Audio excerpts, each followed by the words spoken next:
Welcome to my YouTube channel Lakshya Prajapati. आज मैं बात करूंगा यूपीएस, एनपीएस तथा ओपीएस के बारे में।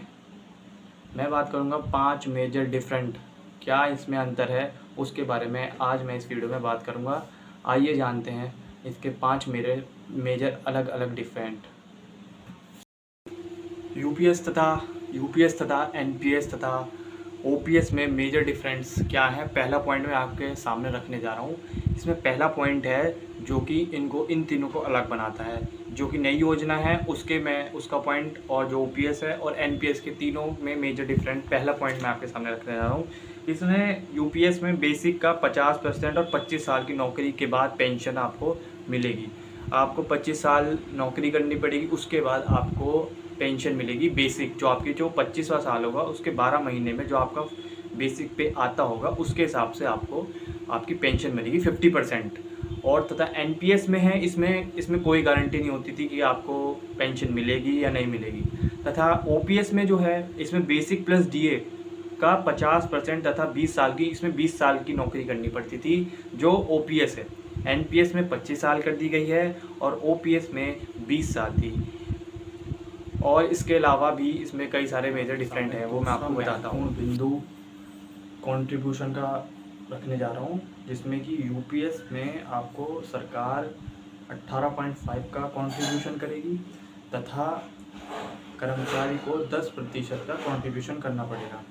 इसमें एनपीएस में जो ये स्कीम थी, योजना थी कर्मचारी के लिए, इसमें सरकार 14% का अपना योगदान करती थी और कर्मचारी 10% का करते हैं। और ओपीएस में सिर्फ सरकार करती थी, लेकिन ओपीएस में कर्मचारी को कोई योगदान नहीं देना पड़ता था अपनी सैलरी में से।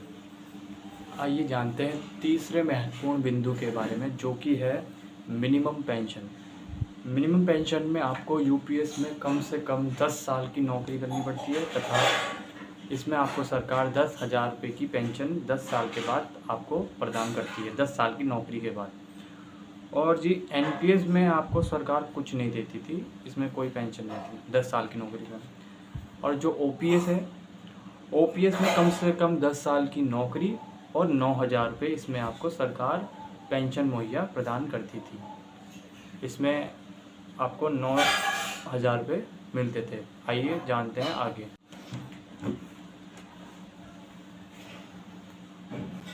जो इसका चौथा महत्वपूर्ण बिंदु है, आइए उसके बारे में जानते हैं। फैमिली पेंशन, जो कि बहुत बहुत महत्वपूर्ण बिंदु है इसमें। आइए जानते हैं यूपीएस में कितनी सरकार इसमें क्या योगदान दे रही है। इसमें आखिरी पेंशन का 60% फैमिली को पेंशन मिलेगी। उसके बाद अगर किसी की मृत्यु हो जाती है तो फैमिली पेंशन जो उसकी जो पेंशन थी उसका 60% फैमिली पेंशन बनेगी जो फैमिली को मिलेगी। एनपीएस में सरकार कुछ नहीं देती थी। और जो ओपीएस में उसमें भी सेम ही था कि उसमें भी फैमिली पेंशन, आखिरी पेंशन का 60% फैमिली को पेंशन के रूप में मिलेगी। अगर किसी की मृत्यु हो जाती है, डेथ हो जाती है, उसके बाद ये फैमिली पेंशन उसकी फैमिली को मुहैया कराई जाएगी। पांचवा जो महत्वपूर्ण बिंदु है वो है डियरेंस अलाउंस, जो कि है डीआर। मैं आपको इसके बारे में बताता हूँ। यूपीएस में जो स्कीम है उसमें डियरेंस अलाउ आपको मिलेगा, रिलीफ मिलेगा आपको, इसमें ये डीआर आपको मिलेगा। एनपीएस में नहीं मिलता है। और तथा ओपीएस में भी डियरेंस अलाउ मिलता है। इसमें दोनों में, यूपीएस और ओपीएस में ये सेम है। और एनपीएस में बस ये नहीं मिलता है।